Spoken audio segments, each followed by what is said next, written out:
Katie. A lot has been going on with me, and I can't really explain it. Weird, crazy, irrational shit that can't just be written off. I need you to read this, and please, don't write me off as a complete lunatic until you read all of it. This email's complete notation of what's been going on. There has been a whisper in the dark.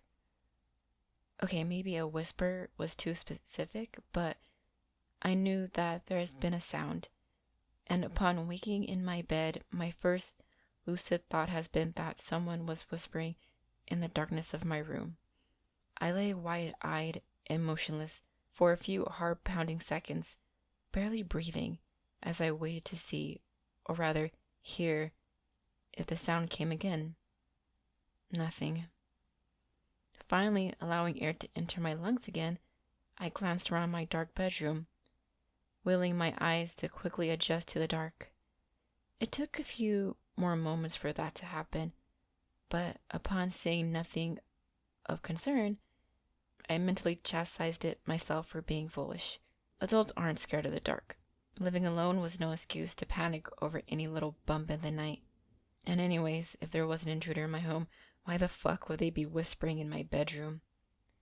Shaking my head and smiling slightly at my paranoia, I nestled my head back into my pillow and began to drift back to sleep. A door creaked.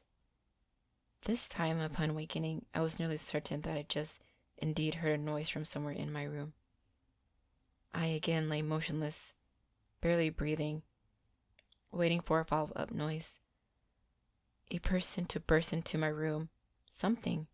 Anything. The only sound that I heard was my battery-powered clock, ticking with each passing second. My heart was pounding so strongly that I could feel it beneath my shirt as my hand gripped the blanket to my chest. I wasn't sure what to do in the situation. Run? Call the police? I didn't have anything of value in my home except for a TV. Being a broke, unemployed college student hadn't left me with the luxury of worldly items. If someone had broken into the rickety duplex that my parents were paying for, they would be sadly disappointed. After a few more silent minutes passed, I decided that the best option would be to make my conscience known. I coughed so loudly once, twice, then sat up, thumped my feet down onto the floor, flicked on the lamp beside my bed, and waited. Straining my eyes for any sign of movement outside of my closed bedroom door. Nothing. The duplex was small. My bedroom door opened into the living room, and the tiny open-walled kitchen was just a few steps beyond that. This place was so small that I only needed to open the bedroom door and peer out in order to inspect my home. The soft kitchen light illuminated the second-hand couch that rested in the small area that served as a living room. There was no place to hide in a space that cramped. Reassured, but not fully awake, I made my way into the kitchen to brew up a strong pot of coffee. The next night, I woke up again to a whisper. Yes, a whisper. There was somebody in my room. The whispering sound had woken me, but the shuffling that followed rendered me fully awake. My breath caught as I squeezed my eyes tightly together and pretended to still be asleep. I could hear the shuffling move further away from my bed, though the now open bedroom door into the tiny living room area. Then nothing. I don't know how long I laid there, terrified, afraid to move a muscle. 20 minutes? 30? Finally, I gathered enough courage, grabbed myself from the nightstand, and called the police. It was only when the police arrived with their telltale door banging that I left my bed and ran for the door. One officer gently led me outside as the other drew his sidearm and began to sweep through the small duplex. As I explained what happened to the first officer, the second soon returned and gave his partner a small shrug. I began to protest, insisting that I had definitely heard something, but the officer simply shrugged again, stating that there was nothing at all out of the ordinary. No hidden doorways, nothing in the closet, no sign that anyone other than a 21-year-old female had been in the house. I asked the officers to look around again, this time with me in tow, and they obliged. Not a single thing was out of place. I wasn't completely reassured, but I began to doubt myself as the officers pulled away from the curb. I didn't want to return to my bed. I wanted to leave, to go to a hotel or a friend's house, or even my parents' house. But I knew that none of these were an option. I didn't have any money. I didn't have any good friends, anyone close enough to actually ask if I could spend the night. And my parents lived hours away. There was no chance that they would come and get me. So I had no choice but to timidly make my way back to my bed, lying awake for over an hour before finally drifting off to sleep. I should have called my parents the next morning and told them about what happened. I should have withdrawn the meager amount in my bank account and used it for a hotel room, even if I could only afford a room for one day. But I didn't. Instead, I crawled into bed the next night, trying not to think about what I may or may not have experienced the night before. It took me hours to fall asleep. This time, I didn't wake to whispers. Well, that's not quite true. I didn't wake to just whispering. This night, I was stirred awake by the feeling of someone next to me, in my bed, touching me. Strange, cold, leathery hands, moving their way along my arm, down my side, towards my thigh. I opened my eyes slightly, just enough to glimpse a horrific sight. A face, gray, leather skin stretched tight against coughed cheeks, sunken in with prominent-justing cheekbones, an unkempt, scraggly beard. His eyes, they were almost completely black, empty, like pits of darkness. They didn't seem real to me. No person could have eyes like that. He looked deformed, freakish, like a long-dead corpse. I stared at him through barely open eyes for a moment, and only began screaming when he smiled at me. As he smiled, his mouth began to stretch, further than humanly possible, stretching out wider than his gaunt cheeks should have allowed, beyond the confines of his face, contorting into something that wasn't human. The smile turned to a gaping expression, his mouth so huge, so deformed, the jaw stretching downward and outward, enveloping nearly his entire face until the only visible part of him was his wide, gaping, horrid, intensely disordered mouth and just a glint of those dark, soulless eyes. I don't remember much of what happened after that. Once my screaming began, the figure in my bed apparently scrambled away, and I waited no time calling the police. The officers looked around and again found nothing, but I refused to go back inside. One kindly officer took pity on me, allowing me to return to the station and setting me up in a quiet interrogation room, even bringing me a blanket in the off chance that I might be able to sleep. The next day, I returned to my tiny duplex to grab a few things to bring with me to my parents' house. I could never sleep in this house again. That I was certain of. I opened the front door and paused, taking the sight of my little kitchen, the second-hand couch, the smell of whatever incense I had last used. Nothing seemed out of the ordinary, but I still left the front door open as I made my way to the bedroom.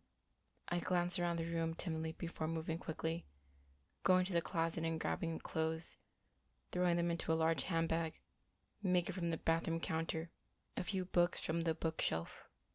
With my back to the bedroom door, I darted my eyes around the room again to make sure that nothing of importance was left behind. Movement caught my eye and I froze. Something long, slim, and white slowly snaked out from under my bed, followed by another long, white, crooked object. I wanted to run but was frozen in place as I recognized what it was. An arm and a leg. On all fours, the hideously deformed, twisted man crawled out from under my bed, blocking the path between me and the door. As his head came into view, I tried to scream, but my voice caught in my throat. Still on all fours, he began to crawl towards me.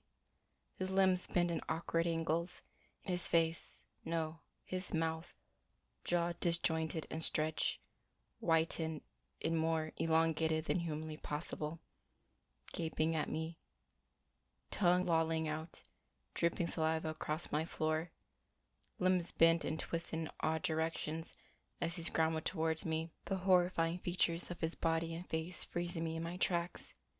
A putrid smell assaulted me as he crawled closer, mouth stretching wider, more grotesque, more horrifying to look at until blackness. I woke, my head thick and somewhat fuzzy. I sat up in my bed, looking around and trying to rid the lingering grogginess from my brain. Holy fuck was the first thought that crept across my mind, followed by, that was the worst nightmare of my life. I felt almost hungover as I groggily sat up, placing a hand to my now pounding head before turning and setting my feet on the floor. I began to stand and froze. Around my left wrist was a leather cuff, sort of like a bohemian-style bracelet, but much wider. Sort of like those cuffs that you see on psych patients in TV shows. Instead of being strapped to the bed like on TV though, there was a long, flaccid chain attached around the bracelet, and how could I have not noticed it as I sat up to a giant ring in the floor? I gave my wrist a slight shake, watching the limp chain rattle down to the ring installed in the floor, not a foot away from where my feet now rested. I stared, uncomprehending, incredulous. What was this thing doing around my wrist? How and when was that thing installed into my floor? I didn't understand what was going on. All that I could do was stare incredulously at the thick leather cuff around my wrist. While I stared at the bracelet, I felt something soft and wet caress me, up from the bottom of my foot, before wrapping around my ankle. The sensation was woolly unpleasant, and in my groggy haze, it took a moment of wrapping my brain around the sensation before glancing down. It was the man. His tongue was completely wrapped around my ankle, mouth still horribly wide as he stared up at me from those black, empty eyes. A shudder ran through me, and I gasped out loud, trying to recoil away from him. One bony yet strongly leather hand shot out and gripped me around my other ankle before I could draw my legs up. My terror only grew as he unraveled his sickly tongue from around my ankle and began to draw it up my bare calf, reaching my knee before I could even make a noise. I pulled myself back to get as far away as possible as his horribly grotesque face drew closer. I tried and failed to bring my hand to my face, the leather cuff drawing the chain taut as I attempted to scramble back on the bed. It was no use. The man was crawling up my body, his legs twisted in an abnormal position as he straddled my hips. I tried to scream and couldn't, unable to produce a sound through my terror. The man seemed to be almost smiling, the corners of his grotesquely disjointed mouth slightly turned upward as he brought his face closer to mine. I gagged at the smell of him, a horribly disgusting smell, the smell of something rotting. I squeezed my eyes shut, trying not to look at him, trying not to feel the thick strand of putrid saliva that landed on my face, trying not to notice his peeling, blistering, rotting skin, his hot, raunched breath in my face as he drew closer. It didn't work, I noticed it all. I couldn't pretend as his freakishly mouth closed over my face, my entire face, and began to suck. The repulsive rotting smell began to engulf me, entering my nose and mouth, and now I was finally able to scream. His sickening saliva dripped into my mouth and spread across my entire face as I screamed, knowing even as I did that it was futile. The sound was muffled inside the man's own mouth. The putrid wetness from his mouth began to fill mine, growing thicker and choking me. It took me a moment to realize that it was his tongue, his hugely long tongue sliding into my mouth and down my throat, choking me, preventing me from breathing. I tried to cough and couldn't. I couldn't breathe. I began to beat him with my fists, feebly, unable to muster any strength. The tongue slid further down inside of me, and my last thought was that I could feel it, taste it, that nauseating, wiggling, putrid rope of flesh, winding its way deep into my stomach. When I woke up the next morning, the man was gone, along with the change in the floor rings. It took me a few moments to come to terms with reality, and I almost thought or hoped that I had dreamt the previous day. Unfortunately, the screw holes in the floor assured me that it had actually happened. I'm currently at my parents' house, hours away from my home, hoping that whatever was there has left. I've only written this entire thing because I plan on going back to my duplex tomorrow to finish packing. And no one that I've told about this seems to believe me. Katie, I know that it's been a really long time since we last spoke, but you know me. You know that I'm not crazy, and you know that I wouldn't make something like this up. If anything happens, just know I love you. And please tell my parents that I love them.